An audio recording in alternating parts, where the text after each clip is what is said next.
सद्गुण सुगंधाप्रमाणे असतो, कितीही लपवला तरी लपणार नाही.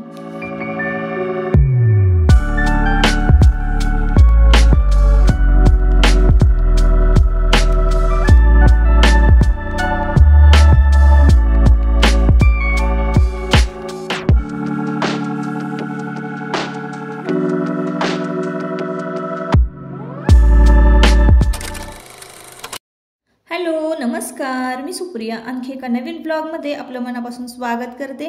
तुम्हाला आजचा दिवस सुखाचा, आनंदी आणि आरोग्यदायी जावो. तुम्ही जी काही स्वप्न पाहिली असतील ती सगळी स्वप्न तुमची पूर्ण होत.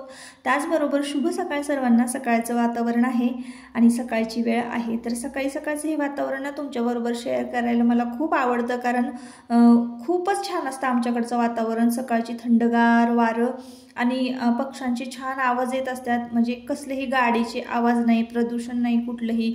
आणि आत्ता पाऊस पडून गेलेला आहे, त्यामुळं समोरचा जो डोंगर आहे तो सुद्धा छान हिरवागार झालेला आहे. आणि सकाळी सकाळी पाऊस पडतो ना, तेव्हा तर डोंगरामधून झरे वाहत असतात ना, ते सुद्धा मी तुमच्याबरोबर लवकरच शेअर करेन. तर मधला जो काही व्हिडिओ होतो, मधला जो काही रुटीन जे होतं ना, तर ते मी स्किप केलेलं आहे. म्हणजे जसे की डबे वगैरे बनवणं, देवपूजा वगैरे आणि मुलांना शाळेत पाठवणं, तर म्हटलं तेच काय तुमच्याबरोबर रोज शेअर करायचा, म्हणून मग मधला जो व्हिडिओ आहे तो स्किप केला. आणि आता दुपारची वेळ आहे, दुपारचे 2 वाजलेले आहेत. आजच्या जेवणाच्या थाळीमध्ये होती चवळीची उसळ, घेवड्याची आमटी, भात, चपाती आणि आंबा. आजीबाबांनी गावातून आणलेले होते फळं, तर सगळ्यांना कापलेले होते ना, तर थोडंसं 2 फोडी राहिल्या होत्या, तर म्हटलं त्याच वायाला कशाला घालवा, चला खाऊन घेऊया. पोटभर जेवण झालं आणि आता चला म्हटलं एखादं काम करूया. तर सगळ्यात महत्त्वाचं काम मी आज करेन, उद्या करेन, म्हणजे असंच महिने पेंडिंग राहिलेलं हे जे काम आहे ना, ते आत्ता म्हटलं आज पूर्ण करायचंच आहे कुठल्याही परिस्थितीमध्ये. तर महत्त्वाचं काम म्हणजे बघा, हे साड्यांच्या घड्या घालणं आणि व्यवस्थित साड्या ठेवणं.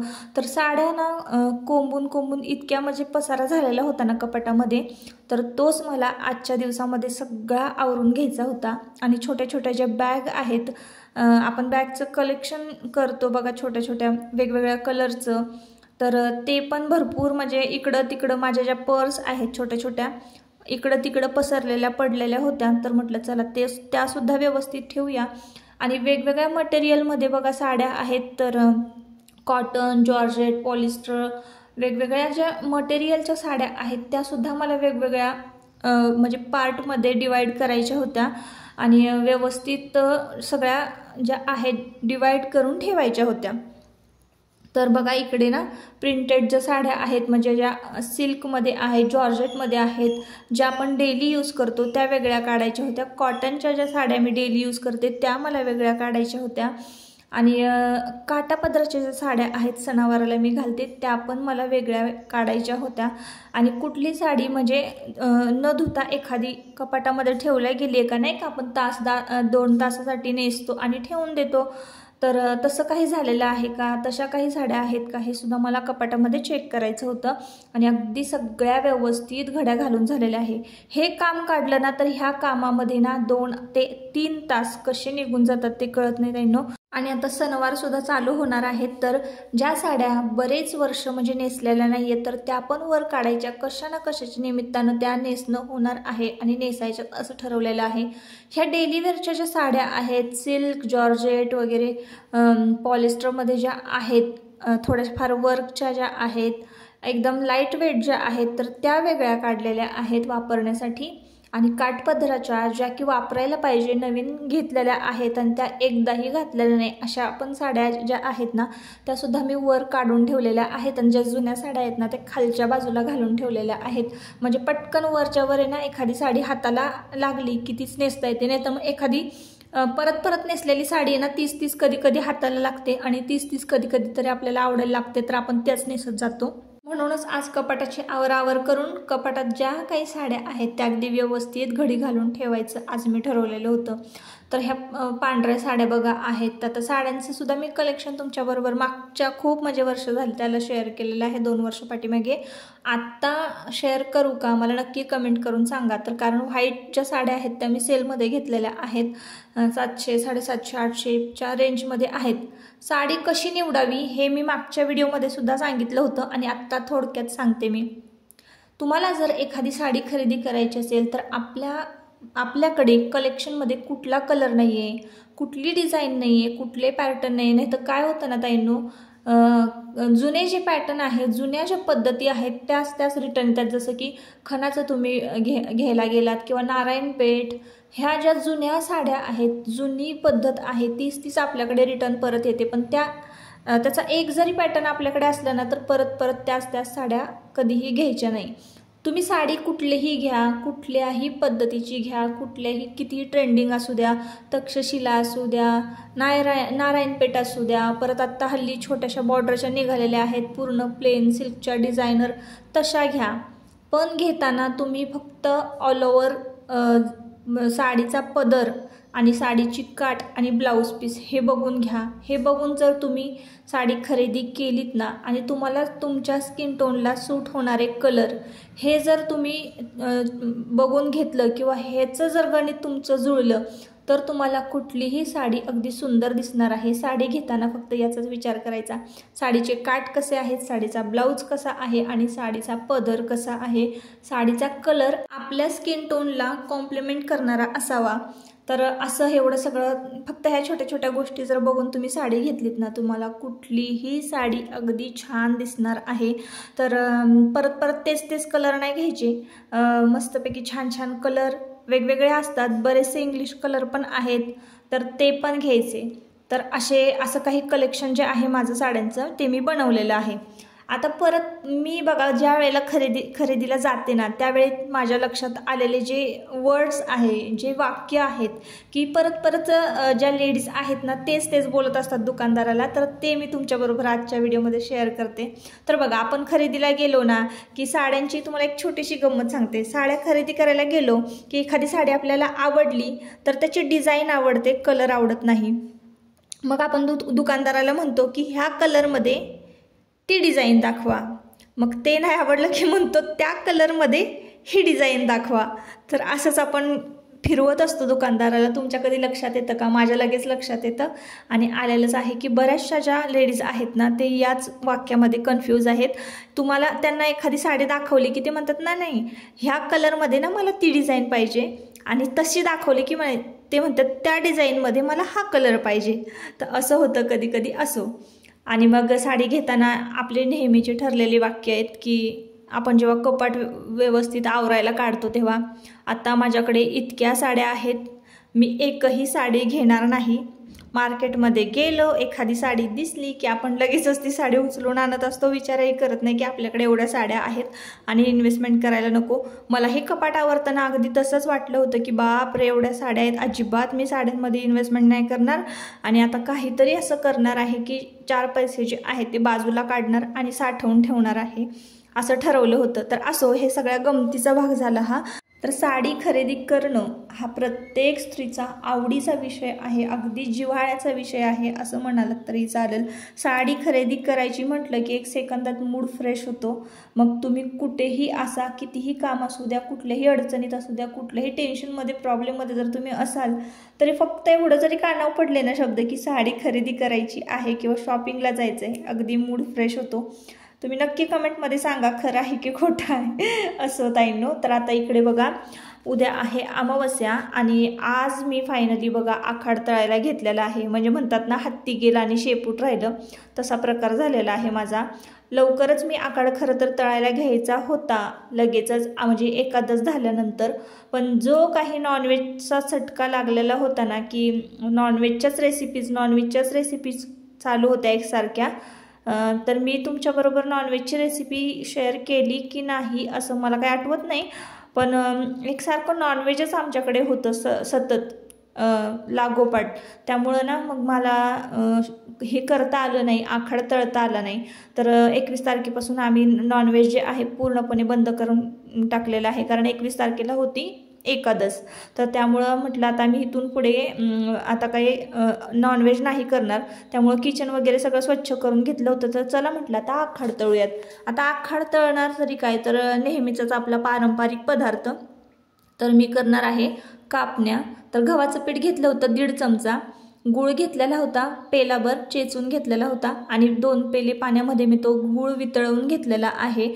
आणि 1 मूठ मी बेसन पीठ घातलेलं आहे। तर तुम्ही 1 वाटी बेसन पीठ घ्या आणि मोठी 1 वाटी जी आहे ना तर ते गव्हाचं पीठ, एक मोठं वाडगं गव्हाचं पीठ घेतलं ना तर त्यामध्ये 1 छोटी वाटी बेसन पीठ घालायचं आहे।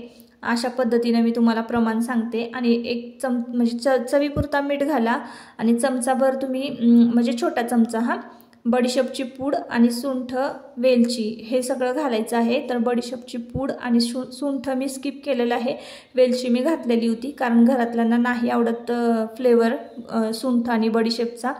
त्यानंतर मग हे पीठ मी गुळाच्या पाण्यामध्ये मळून घेतलं। गुळाचं पाणी थंड होतं, गरम केलेलं नव्हतं, फक्त गुळ मी पाण्यामध्ये वितळवून घेतला होता आणि गाळून घेतलेला होता। आता हे पीठ छान मऊसूत अगदी मळून झालेलं आहे। अगदीही मऊ नाही मळायचं, नाहीतर मग तुमच्या कापण्या बिघडतील। आणि अगदी घट्टही नाही मळायचं, जसं आपण गव्हाचा मळतो अगदी मीडियममध्ये, तर तसंच मळायचं आहे। आणि जास्त पातळ ही कापणी जी आहे ती लाटायची नाही आहे, चपातीसारखी एकदम पातळ तशी नाही लाटायची। आपलं बोट जे आहे त्या बोटाप्रमाणे जाड असली पाहिजे, म्हणजे थोडी जाड जर असेल ना तर अजिबात ती म्हणजे कडक होणार नाही आणि मऊ राहणार आहे छान। तर अशा पद्धतीनं बघा मी कापण्या केलेल्या आहे आणि थोडक्यात तुमच्याबरोबर मी रेसिपी शेअर केलेली आहे। तर कापण्या कधीही लाटताना पाठीमागे आणि पुढे थोडीशी खसखस टाकायची आहे। कापण्या लाटून घेताना मी कुठल्याही प्रकारचं पीठ आणि तेलाचा वापर केला नाही। जर समजा कापण्यांचं पीठ खाली चिटकत असेल तर मग थोडंसं तुम्ही तेल लावलात तरी चालेल। तर पोळपाटावर लाटण्यापेक्षा मला माहिती होतं की पोळपाटावर चिटकणार आहे पीठ, कारण गूळ थोडा जास्त घातला होता मी, मला गोड आवडतात त्यामुळंच मी आता इथं कट्ट्यावर कापण्या ज्या आहेत त्या लाटून घेतलेल्या आहे किचन कट्ट्यावर। तर कट्टा छान स्वच्छ पुसून घेतलेला होता आणि त्यावर थोडंसं तेल टाकून ते पीठ जे आहे ते लाटण्याने लाटून घेतलं। छोटीशी करायची आहे मीडियम साईजची चपाती आणि मीडियम साईज थिकनेस ठेवायचा आहे त्याचं, जास्त पातळ पण नाही करायची, जास्त जाड पण नाही करायची। जास्त जाड झाली तर त्यातून शिजणार नाही, तळल्या जाणार नाही। आणि गॅसची फ्लेम बारीकच ठेवायची आणि छान अलटी पलटी करत राहायचं, एकसारखं हलवत राहायचं। हलवूनच त्या कापण्यांचा कलर जो आहे ना तर तो छान गोल्डन करायचा आहे, बिस्किटासारखा कलर यायला पाहिजे। आणि मग तेव्हा समजायचं की आपली जी कापणी आहे ती आतून छान शिजलेली आहे, कुठंही कच्ची नाही, छान खुशखुशीत झालेली आहे। आणि सुरुवातीला मी तुम्हाला सांगायचंच राहिलं की मी मोहन टाकायचं विसरलेले आहे, मोहन घालायचं। तर तुम्ही काय करा, अर्धा पेला तेल घ्या आणि मग ते छान कडकडीत गरम करायचं आणि गव्हाच्या पिठामध्ये घालायचं, थंड म्हणजे छान मिक्स करून घ्यायचं ते मोहन आणि मगच तुम्ही ते पीठ मळायला घ्यायचं आहे। मी तर मोहन न घालताच माझी कापणी जी आहे बघा किती छान खुसखुशीत झालेली आहे। आणि तुम्ही बघताय मी लेयर्ससाठी काहीच नाही केलं, कुठल्याच प्रकारचं मोहन नाही घातलं तरी सुद्धा किती छान लेयर्स सुटलेले आहेत या कापणीला आणि खायला पण इतकीच खुसखुशीत झाली होती। कसं काय माहिती, एखादा पदार्थ आपण देवासाठी किंवा मनापासून केला ना तर तो पदार्थ खरंच खूप छान होतो। आता बघा ना मी काहीच नाही केलं, यामध्ये फक्त वेलची पूड, गूळ, गव्हाचं पीठ, बेसन पीठ एवढंच मी पदार्थ त्यामध्ये घातलेले आहेत, मीठ आणि कुठल्याही प्रकारचं मोहन घातलं नाही। मोहन घालायला विसरले तरी सुद्धा ही कापणी जी आहे ती इतकी छान झाली होती। आणि म्हटलं चला आता आखाड महिना संपणार आहे आणि कसं असतं ना, आखाड महिन्यामध्ये आपल्या कुलदैवतेला ना गोड पदार्थांचा तळणा नैवेद्य दाखवायचा असतो।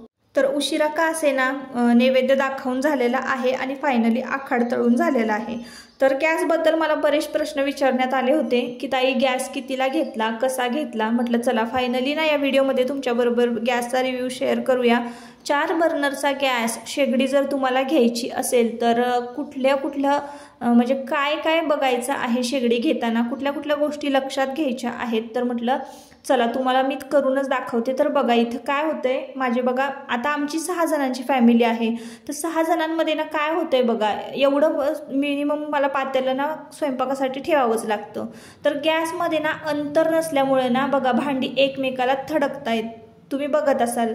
तर हे बघून घ्या घेताना, तुम्हाला जर 4 बर्नरची शेगडी घ्यायची असेल तर लांबीचं जे अंतर आहे तर ते बघून घ्या। ते कमीत कमी मधल्या गॅसमध्ये की नाही 5 ते 4 बोटांचं अंतर असलंच पाहिजे। बघा इथे 4 बोटांचं अंतर आहे, त्याच पद्धतीनं बघा ह्या बाजूला सुद्धा 4 बोटांचं अंतर असलं पाहिजे, तर भांडं जे आहे ते एकमेकांना थडकणार नाही। एवढाच काय तो गॅसचा प्रॉब्लेम आहे, नाहीतर गॅस बर्नर आणि शेगडी शेगडीची क्वालिटी, स्टीलची क्वालिटी एकदम मस्त आहे. सनशाईन कंपनीची ही शेगडी आहे आणि ही शेगडी आम्हाला 10,000 रुपयाला बसलेली आहे. हप्त्याने घेतल्यामुळं 11,000ला बसलेली आहे.